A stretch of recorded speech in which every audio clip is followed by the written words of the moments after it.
All right, it's Wednesday, March 18th, 2026, and you're listening to Blue Lightning Daily. I'm Hunter. And yes, this entire episode was assembled by AI systems like a little content Voltron. If we suddenly start speaking in perfect SEO, please send help. Hi besties, Riley here. And if the AI messes up, just remember, we are literally robots hosting a podcast about robots. It's very Spider-Man pointing at Spider-Man. Today's main story is actually kind of spicy, but in a nerdy infrastructure way. Google just dropped Gemini Embedding 2 in public preview through the Gemini API and Vertex AI. Which sounds like, a vitamin. Like, take Gemini Embedding 2 for joint support. Exactly. But it's a big deal for creators and media teams because it's Google's first strong, natively multimodal embedding model, meaning it can take text, images, video, audio, and PDFs and map them into one shared semantic space. Translation. Your chaotic creator hard drive can finally become searchable without you doing the annual ritual of, I swear I'll tag everything this time. Yes. Embeddings aren't a chatbot, they're more like the librarian brain behind the scenes, the thing that lets you search by meaning, match by vibe, and retrieve the right stuff when you ask your tools a question. And we've been living in a cursed world where text search is decent, but video search is like, did you name the file final v7? Or image search is just whatever metadata survived the upload. And audio search usually means you transcribe first, then search the transcript, and then you realize the transcript thought DaVinci Resolve was DaVinci Lasagna. Stop. I've seen that. I have lived that. Okay, so what does Google actually ship here? Like, what's the creator relevant part, not the cloud platform synergy part? The creator relevant part is you can embed all those formats directly and compare them to each other. Text to video, audio to image, PDF to anything. And they're calling out direct audio embeddings without needing a transcript, which is huge if it works. If it works is doing a lot of heavy lifting there, Hunter, because audio is messy. Podcasts have music beds, people talk over each other, somebody's mic is from a drive-through speaker. Totally. And Google's preview limits are pretty telling. Text up to 8,192 tokens per request, images up to 6, video up to 2 minutes, audio around 80 seconds, PDFs up to 6 pages. That's not index your entire cinematic universe in one go. It's batch it like a grown-up. That's still enough for like clips, highlights, reels, ad variants, customer testimonials, the stuff teams actually need to retrieve fast. The first obvious workflow it quietly kills, the cursed spreadsheet of tags, and the we'll fix it in post metadata strategy. You mean we'll fix it never? Exactly. Imagine a producer typing, find me that clip where the lighting is warm kitchen, handheld energy, tutorial vibe, and it actually pulls the right moments, even if nobody tagged them. That's so real for UGC teams too. Like, brands have piles of creator clips, and they're trying to match themes.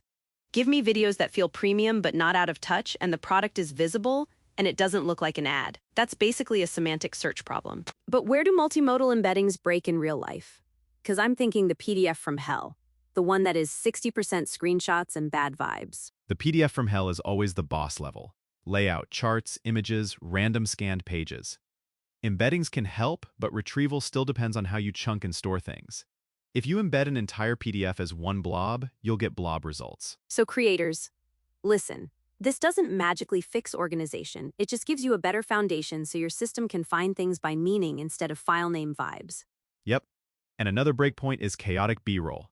If your footage is shaky, low light, motion blur, and there's no clear subject, you're asking the model to be a mind reader. Which it will try to do, confidently, like a toddler explaining taxes. I'm stuck on the audio thing though. Google says no transcript required. So what happens when the meaning is music? Or sarcasm? Or someone whispering into the mic like it's ASMR conspiracy radio? That's the million-dollar question. If the model is embedding audio for what it sounds like, it could capture tone, pacing, and maybe even things like tense ambiance versus upbeat ad energy. Which would be insane for editing. Like, find me moments where the crowd cheers, or find the line delivery that sounds sincere, not salesy. But sarcasm, whispering, heavy accents, background music, that's where I'd expect it to wobble. Also, if you need exact quotes, transcripts still matter. Audio embeddings might find the right moment, but they won't necessarily give you the exact text you can paste into captions. So the real move might be hybrid. Use embeddings to retrieve the moment, then transcribe just that slice for accuracy. Less cost, less time, more sanity. Another feature Google's pushing is interleaved inputs. You can embed text plus images together, so the vector represents the paired context. Hold up. Prove it.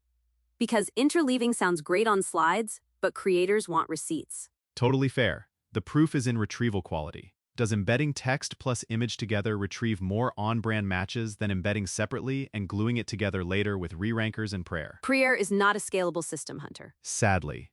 But yeah, you'd test it by setting up a little evaluation set, like, here's a reference product photo plus a positioning line, clean, minimalist, premium, and you see whether interleaving finds better matches than separate embeddings. And if you're a small team, you can still do a scrappy test. Pick a handful of queries you run every week, see which method finds the right clip faster, and measure time to usable asset, not just top result accuracy. Okay, talk to me about the Matryoshka sizing thing. This is where people get lost. It's basically flexible embedding size. Default is 3072 dimensions, but you can use smaller sizes like 1536 or 768. Smaller is cheaper to store and faster to search, but you may lose nuance. So, what's your rule of thumb for when cheaper and faster turns into congrats? Your search is now basically astrology? If you're doing high-stakes matching, like find clips that are consistent with brand voice and visual identity, go bigger.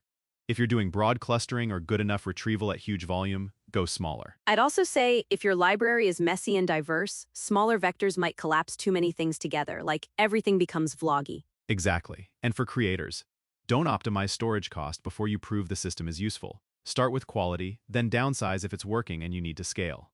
All right, quick ecosystem check-in, because the AI world has been feral. This week's vibe is reliability and liability. Yeah, on the reliability side, we've been tracking Google's push with Gemini 3.1 Pro, aiming for less babysitting, more structured outputs.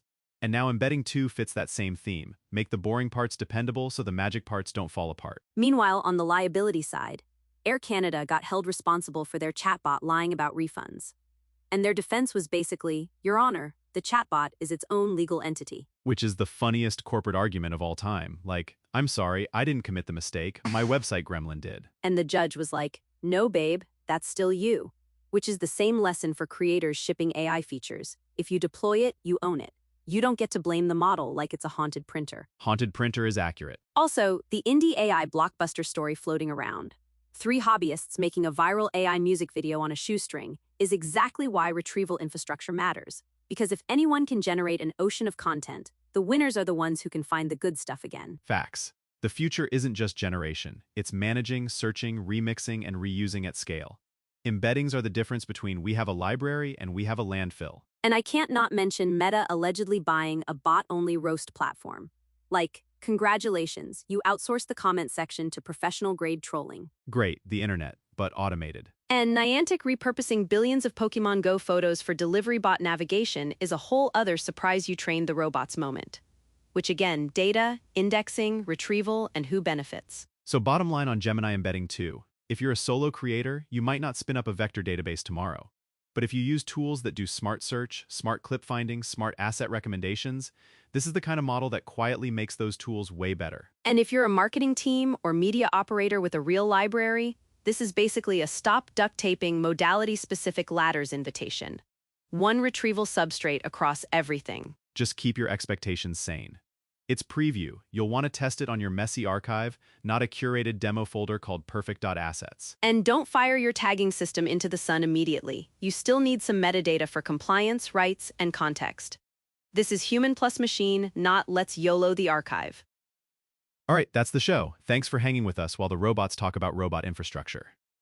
Subscribe if you want more of this beautiful chaos. And go check out bluelightningtv.com for AI news and updates. And remember, if your chatbot ever lies to your customers, you can't pull the Air Canada defense and say it's a separate being. Yeah, Your Honor, the model did it is not going to hit. Catch you later.